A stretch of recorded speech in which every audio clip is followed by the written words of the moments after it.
বিজেপিয়ে ৰাজ্যসভাৰ যি এখন আসনত তেওঁলোকে প্ৰাৰ্থী দিব সেই প্ৰাৰ্থী দিয়া আসনখনৰ বাবে তেওঁলোকে প্ৰাৰ্থিত্ব প্ৰদান কৰিছে কণাদ পুৰকায়স্থক আৰু কণাদ পুৰকায়স্থ মোৰ সৈতে এই মুহূৰ্তত আছে মই আপোনাৰ পৰা প্ৰথমতে অভিনন্দন জনাইছোঁ যে আপুনি ৩০-৩৫ বছৰ আপুনি কাৰ্যকৰ্তা হিচাপেও কাম কৰিছে দলটোত আৰু আপোনাৰ পিতৃ অসম বিজেপিৰ পিতামহস্বৰূপ গতিকে এই প্ৰাৰ্থিত্ব পোৱাৰ পিছৰ অনুভৱটো আপোনাৰ কেনেকুৱা নাই প্ৰাৰ্থিত্ব যেটো দিছে তো মানে ভালতো লাগিছে বহুত ভাল লাগিছে একচুয়ালি যদি আমি ক'ব লগা হয় মই 1988 ত মই প্ৰাইমাৰী মেম্বাৰশিপ লৈছিলোঁ বিজেপি তাৰ পিছত বিভিন্ন সময়ত আমাক দলে বিভিন্ন দায়িত্ব দিছে এই দায়িত্ব মই পালন কৰাৰ চেষ্টা কৰিছোঁ আৰু 30-35 বছৰ নিষ্ঠাৰ হইতে মই দলৰ লগত আছিলোঁ দলৰ যি মোক দায়িত্ব দিয়া হৈছিল মই কাম কৰাৰ চেষ্টা কৰিছোঁ কাৰণ এটা বস্তু মই আপোনালোকক ইয়াত মানে ক'ব খুজিছোঁ যে এটা কথা আছে আমাৰ বিজেপি পাৰ্টি উইথ ডিফাৰেন্স আজি মই হেতু ক'ব পাৰোঁ যে বিজেপিত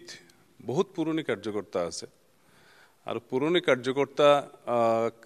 বিজেপি যদি মানে তেওঁ যদি মানে ভালকে সিনসিয়াৰলি যদি পাৰ্টিৰ লগত যদি কাম কৰে তেনেহলে পাৰ্টিয়ে এটা স্বীকৃতি দিয়ে মোৰ ক্ষেত্ৰত হেতু হৈছে ইমান দিনৰ পৰা যেটো কাৰণ মই আগতে আমি তিনবাৰ কি কয় এমএলএ টিকট বিচাৰিছিলোঁ তাৰ পিছত এতিয়া পাৰ্টিয়ে মোক যোগ্য ভাবি মোক দিছে এই কাৰণে মই আমাৰ কেন্দ্ৰীয় নেতৃত্ব আৰু আমাৰ ৰাজ্যিক নেতৃত্ব বিশেষকৈ আমাৰ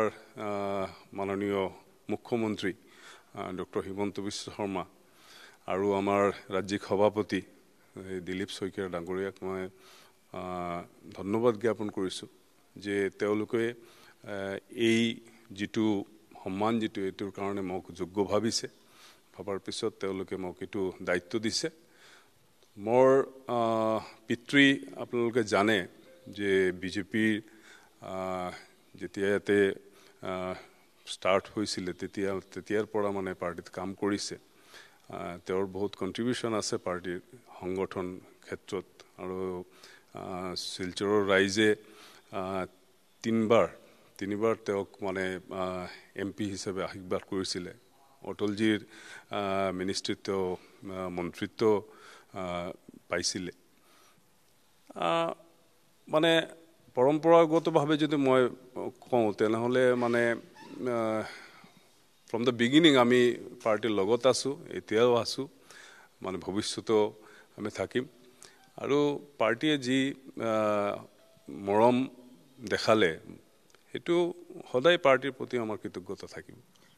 পিতৃৰ ক্ষেত্ৰত আমি অকণমান পাতিব বিচাৰিছোঁ যে তেওঁ জনসংঘৰ দিনৰ পৰাই জনসংঘৰ পিছত বিজেপি 1980 প্ৰতিষ্ঠা কৰোঁতে স্বৰ্গীয় উমানাথ শৰ্মা প্ৰথম সভাপতি তেওঁ সেই সময়ত তেওঁ প্ৰতিষ্ঠাপক গতিকে প্ৰতিষ্ঠাপক এগৰাকী পিতৃ আপোনাৰ তাৰপিছত আপুনি এটা মণ্ডলৰ পৰা চাগে আপুনি দলৰ কাম কৰিছে মণ্ডলৰ পৰা আহিছে আপুনি মই মানে একদম মণ্ডলৰ পৰা মই আহিছোঁ পাৰ্টিত বিভিন্ন দায়িত্ব মোক দিয়া হৈছিল এতিয়া মই ৰাজ্যিক সম্পাদকৰ দায়িত্ব মই পালন কৰি আছো 2021 পৰা আৰু আমাৰ পিতৃৰ প্ৰথমতে ৰাষ্ট্ৰীয় স্বয়ংসেৱক সংঘৰ তেওঁৰ প্ৰচাৰক কাম কৰিছে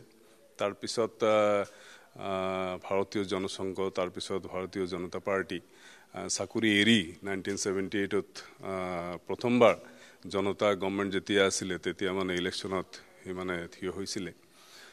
তাৰ পিছত এই 1980 যেতিয়া পাৰ্টি প্ৰতিষ্ঠা হল তেতিয়া মাননীয়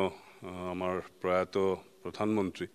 আমাৰ সকলোৰে আদৰণীয় নেতা অটল বিহাৰী বাজপেয়ীজী তেওঁক দায়িত্ব দিছিলে সংগঠনৰ কাৰণে এই আমাৰ অসম আৰু আমাৰ নৰ্থ ইষ্টাৰ্ণ ষ্টেট যিবোৰ আছে তো তাৰ পিছত হি কাম কৰিছে লাহে লাহে কাৰণ আপোনালোকে জানে যে আগতে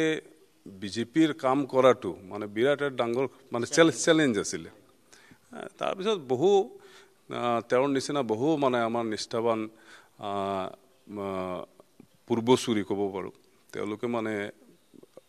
খুব কষ্ট কৰি পাৰ্টিটো ভিতটো তৈৰি কৰিছে তাৰ পিছত ধীৰে ধীৰে 1991ত ফাৰ্স্ট টাইম আমি পালো কি এন্টায়াৰ নৰ্থ ইষ্ট প্ৰথমবাৰ আমাৰ বিজেপিৰ বৰাক ভেলীৰ পৰা দুজন সাংসদ আৰু 9জন এমএলএ জিকি আহিলে তো হেতু তো মানে বহুত দিনৰ পৰা এটা পাৰ্টিৰ লগত এটা সম্পৰ্ক এই সম্পৰ্ক আজি খুব ভাল লাগিছে পিতৃয়ে কথা আপোনাৰ পিতৃৰ সৈতে কথা হৈছে আজিৰ দিনটোত এই টিকটৰ পিছত কৈছো মই যেতিয়া মাননীয় মুখ্যমন্ত্ৰী ডাঙৰীয়া মোক মানে জনালে কি নাই ইয়ে হৈছে তেতিয়া মোক তেওঁ খবৰটো দিলো বিৰাট খুশি হৈছে মানে তেওঁৰ এটা আশা আছিল যে ইমান দিনৰ পৰা লৰাই কাম কৰি আছে ঠিক আছে তেওঁ এটা মানে ইয়ে কৰিব লাগে পাৰ্টিৰ ফালৰ পৰা পাৰ্টিয়ে আজি দিছে ইউ খুব খুশি হৈছে মানে আজি তো বয়স হৈছে 94 এজ হৈছে তথাপি মানে তেওঁৰ মানে আশীৰ্বাদ মই লৈ ইয়াত আহিছো এটো গুটি আপোনাক টিকট দিয়াটো যদি এফালে বৰাকৰ প্ৰতি সন্মান বিজেপিৰ লগতে পিতৃৰ প্ৰতিও সন্মান বুলি ভাবে হেতু না এটো তো মানে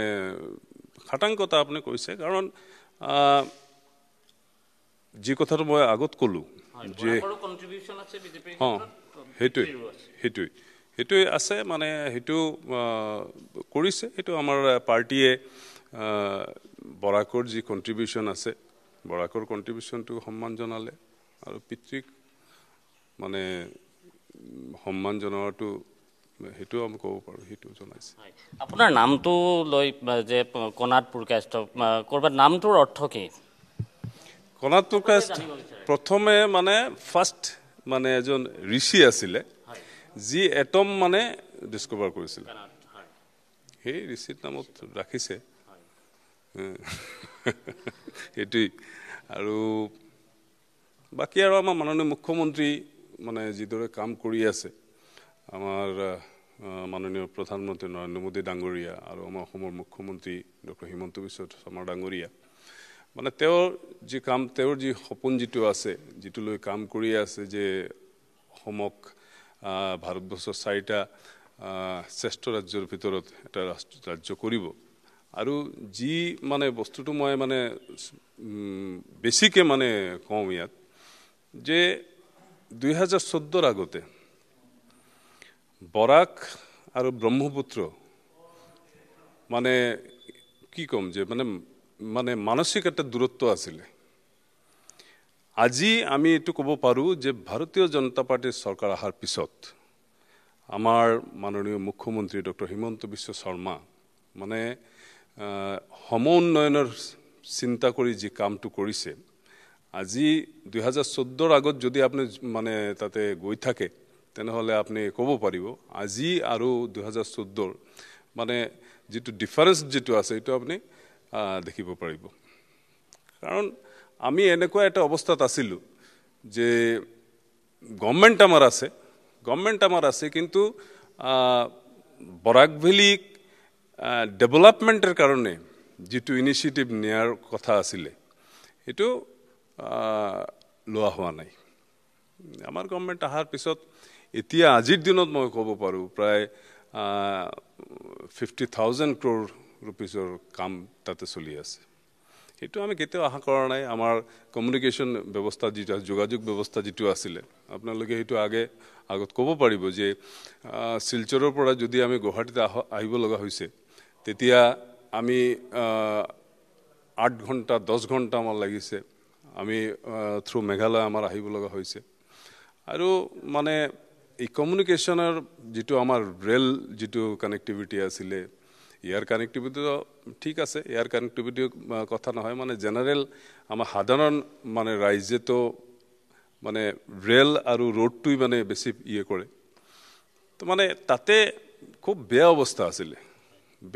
আছিল আপোনালোকে জানে যে 1996 ত আমাৰ গজ কনভাৰ্সনৰ কামটো আৰম্ভ হৈছিল আৰু মানে 18 বছৰ আমাক মানে অপেক্ষা কৰিব লগা হ'ল তাৰ পিছত 2014 চনত যেতিয়া আমাৰ মোদীজী সৰকাৰ আহিলে তাৰ পিছত 6 মাহৰ ভিতৰত আমি মানে ব্ৰডকাষ্টটো আমাৰ ষ্টাৰ্ট হ'ল মানে নিয়ত এটা কথা আছে মানে দৃষ্টিভংগী যিটো আছে মানে এতিয়া বৰাক ব্ৰহ্মপুত্ৰ এটা মানে মিলিপিটি চলাৰ একটা চিন্তা চৰ্চা কৰি কাম চলি আছে পৰিৱেশ আছে আৰু এটা কথা যে প্ৰাক্তন মুখ্যমন্ত্ৰী কেন্দ্ৰীয় মন্ত্ৰী সৰ্বানন্দ সোণোৱাল আগতে তেওঁৰ এটা বিশেষ বচনেই আছিলে বাক্য আছিলে তেওঁৰ যে বৰাক ব্ৰহ্মপুত্ৰ পাহাৰ ভৈয়াম গতিকে সেইটোৱে ক'ৰবাত মানসিক দূৰত্ব ক'ৰবাত অলপ হ্ৰাস কৰিছিল নেকি অৱশ্যই কৰিছে এইটো আমি কম কি আমাৰ প্ৰাক্তন মুখ্যমন্ত্ৰী বৰ্তমানৰ কেন্দ্ৰীয় মন্ত্ৰী সৰ্বানন্দ সোণোৱাল ডাঙৰীয়া তেওঁ যেতিয়া মুখ্যমন্ত্ৰী আছিলে এই তেতিয়াৰ পৰা মানে এই সমন্বয়ৰ যিটো চিন্তাধাৰা আৰু বৰাক আৰু ব্ৰহ্মপুত্ৰ এক কৰি একটা মানে বৃহত্তৰ অসমীয়া এটা সমাজ গঢ়াৰ যিটো চিন্তা লৈ মানে কামটো ষ্টাৰ্ট হৈছিলে সেইটো সৰ্বানন্দ সোণোৱাল ডাঙৰীয়াৰ সময়ত ষ্টাৰ্ট হৈছিলে আৰু এতিয়া মানে এইটো আৰু স্পীড আপ হৈছে মাননীয় মুখ্যমন্ত্ৰী ডক্টৰ হিমন্ত বিশ্ব শৰ্মা মানে ইন টাৰ্মছ অফ ডেভেলপমেণ্ট যদি আমি কওঁ তেনেহ'লে মানে সেইটো আৰু মানে সেইটো হৈছে বৃদ্ধি পাইছে এতিয়া ৰাজ্যসভাৰ যিহেতু সাংসদ হোৱাৰ বাট মুকলি হৈছে সোমবাৰে আপুনি মনোনয়ন পত্ৰ দাখিল কৰিব গতিকে এই সময়ছোৱাত ৰাজ্যসভাৰ সাংসদ হোৱাৰ পিছত আপোনাৰ দায়িত্ব বাঢ়িব বৰাকৰ প্ৰতি হওক অসমৰ প্ৰতি হওক কাৰণ অসমৰ আপুনি ৰাজ্যসভাৰ সাংসদ নাই এইটোতো দায়িত্বটো মানে পালন কৰিবই লাগিব আৰু আমাৰ বৰাকৰ ডেভেলপমেণ্ট এনে চলি আছে অসমৰো ডেভেলপমেণ্ট চলি আছে মই মানে আমাৰ মাননীয় মুখ্যমন্ত্ৰী আৰু আমাৰ মাননীয় প্ৰধানমন্ত্ৰী তেওঁলোকে যি দিশত কাম চলাই আছে মানে তাৰ লগত মানে সহযোগিতা কৰি মানে গোটেই অসমক কেনেকুৱা মানে এইটো একটা ভাল এটা জায়গাত আমি অসমক নিব পাৰোঁ এইটো তেওঁলোকৰ যে চেষ্টা সেই চেষ্টাত ময়ো সহযোগী হ'ম প্ৰথম কাম আপুনি কি কৰিম বুলি ভাবিছে বৰাকৰ কাৰণে বা অসমৰ কাৰণে নাই বৰাকৰ কাৰণে চাওক বৰাকত এতিয়া আমাৰ ৰোড কানেক্টিভিটি ঠিক হৈছে মানে কথা হৈছে যে ইণ্ডাষ্ট্ৰিয়েলাইজেশ্যন যিটো সেইটো অকণমান চাব লাগিব সেই ছেক্টৰটো কাৰণ ইণ্ডাষ্ট্ৰিয়েলাইজেশ্যন যদি নহয় তেনেহ'লে মানে আমাৰ এই নিবনুৱা যিটো সমস্যা যিটো আছে সেইটোও হয় আৰু মানে এটা এৰিয়াৰ ডেভেলপমেণ্টৰো মানে সেইটো মানে অলৰাউণ্ড ডেভেলপমেণ্ট যিটো আমি চিন্তা কৰোঁ সেইটো হয় সেইকাৰণে ইণ্ডাষ্ট্ৰিয়েলাইজেশ্যনৰ কথাও চিন্তা কৰিব লাগিব আৰু বাকী য'ত মানে মোৰ লাগিব মই তাতে আছোঁ কাম কৰিম আৰু সকলোৰে লগত মিলি পিটি ধন্যবাদ জনাইছোঁ এয়া কণাত পুৰকায়স্থ আৰু তেওঁ ৩০-৩৫ বছৰ আগতে অৰ্থাৎ 1980 ক'লে নেকি 1988 চনৰ পৰা তেওঁ এনেধৰণেই বিজেপিৰ সৈতে জড়িত হৈ পৰিছিল পিতৃ তেওঁৰ যিহেতু কৈছোঁৱেই যে ভাৰতীয় জনসংঘৰ পৰা পিতৃ পৰৱৰ্তী সময়ত বিজেপি প্ৰতিষ্ঠা কৰিছে আৰু সেইখন ঘৰতে জন্ম হৈছে কণাত পুৰকায়স্থ তেওঁৰ নামটো এগৰাকী ঋষিৰ নামত থোৱা হৈছে গতিকে কণাত পুৰকায়স্থ এতিয়া ৰাজ্যসভাৰ বিজেপিৰ সাংসদ হ'বলৈ গৈ আছে সোমবাৰে তেওঁ মনোনয়ন পত্ৰ দাখিল কৰিব আৰু মনোনয়ন পত্ৰ দাখিলৰ পূৰ্বে তেওঁ অসম বিজেপিক এই ক্ষেত্ৰত তেওঁ কৃতজ্ঞতা জনাইছে তেওঁক টিকট প্ৰদান কৰাৰ বাবে আৰু তাৰ লগতে এটা বাৰ্তা তেওঁ দিছে যে নিষ্ঠা সহকাৰে যদি বিজেপিত কাম কৰি থকা যায় তেনেহ'লে প্ৰতিগৰাকী নিষ্ঠাবান কাৰ্যকৰ্তাই এদিন নহয় এদিন তেওঁ যি প্ৰাপ্য বিচাৰি থাকে সেই প্ৰাপ্য পাব